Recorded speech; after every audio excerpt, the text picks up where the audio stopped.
I went into politics simply because I felt that too many of us who are technocrats or professionals are shying away from politics. And we've left the stage to professional politicians who have not delivered governance at the level at which it can make our lives better and give us 3 square meals, give us jobs, good healthcare, good educational systems.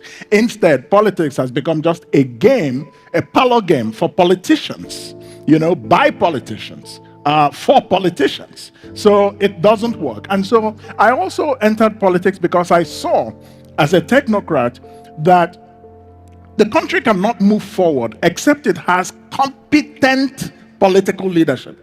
You cannot bring an incompetent man and say, oh, well, he will appoint, if you appoint 1 or 2 smart people, everything will start moving. It doesn't work like that. No country can make progress beyond the competence or incompetence of its ultimate political leadership.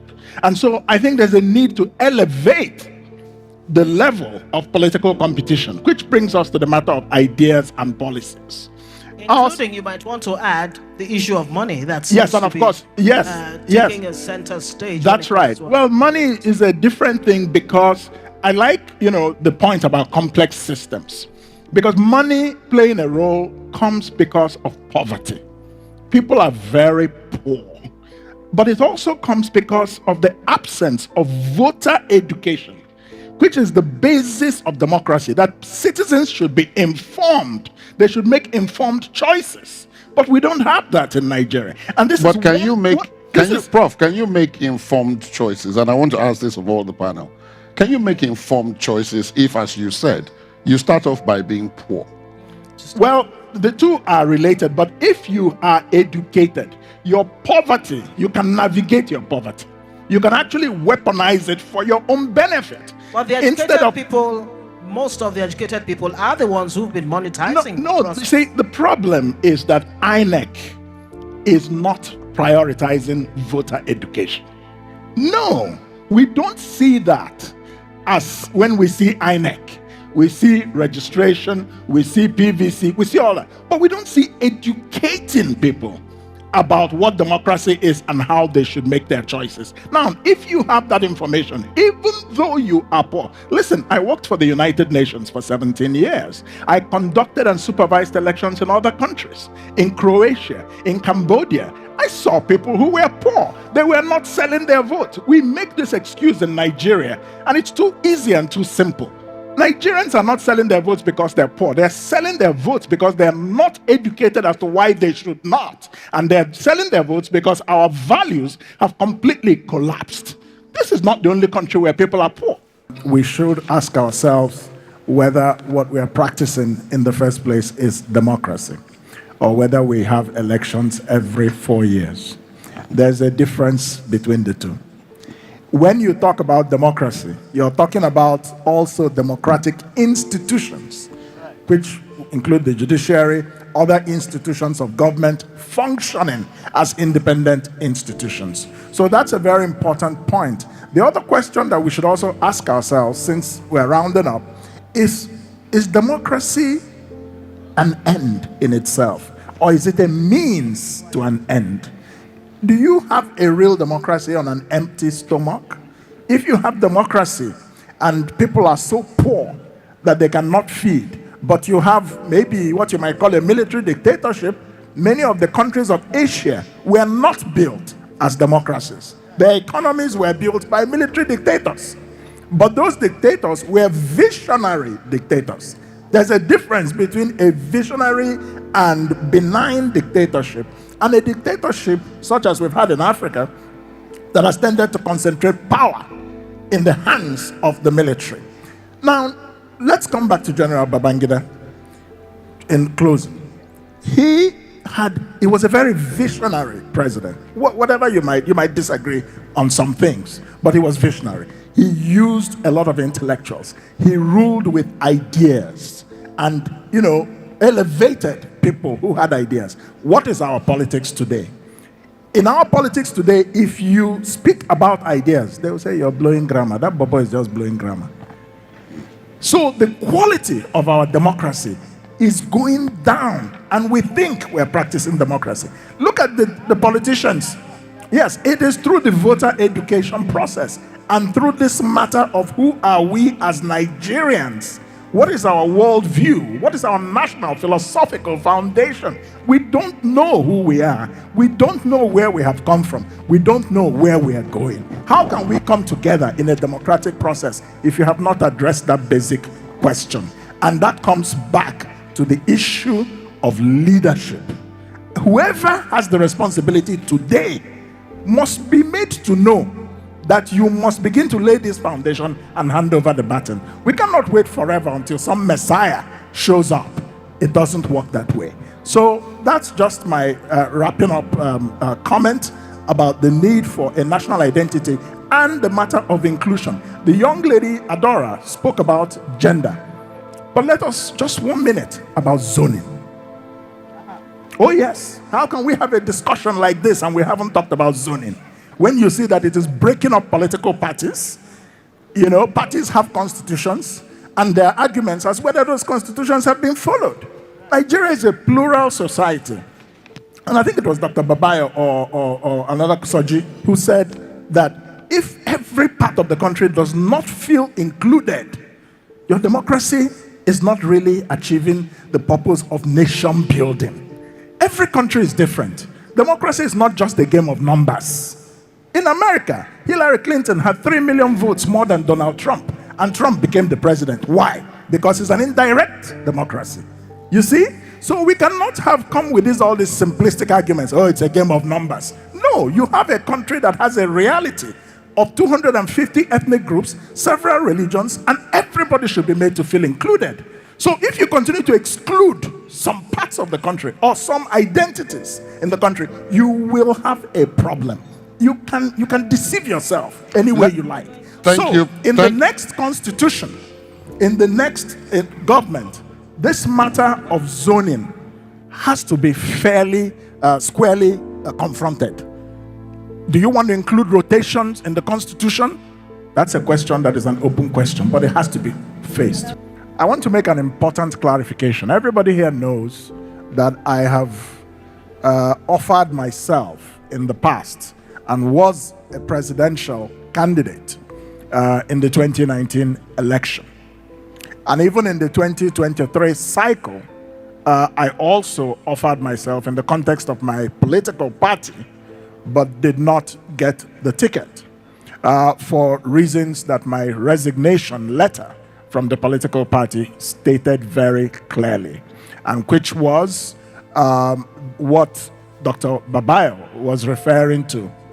And the reality is that many political parties, especially the smaller ones, that many of us had thought would be effective counterweights to the APC and the PDP, because we were not happy with what people saw as political corruption in APC and PDP, and so we decided to try alternative vehicles.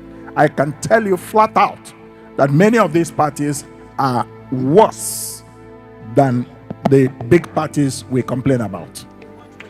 Let me explain. They are worse because Henry Kissinger once said that the reason that the politics of the academia is so vicious. Remember that Henry Kissinger was a professor at Harvard and then later became the National Security Advisor and Secretary of State of the United States. And so, reflecting on his time in academia, he said, the reason the politics of the academia is so vicious is precisely because the stakes are so small. Maybe people are fighting to death about who will become the head of department. Maybe people are fighting to death about who will control some research grant. Right? So, extrapolate this to the national political situation and you will get what I'm saying. Many of these parties, not all, I'm not saying all, but many, they're not even serious about winning elections.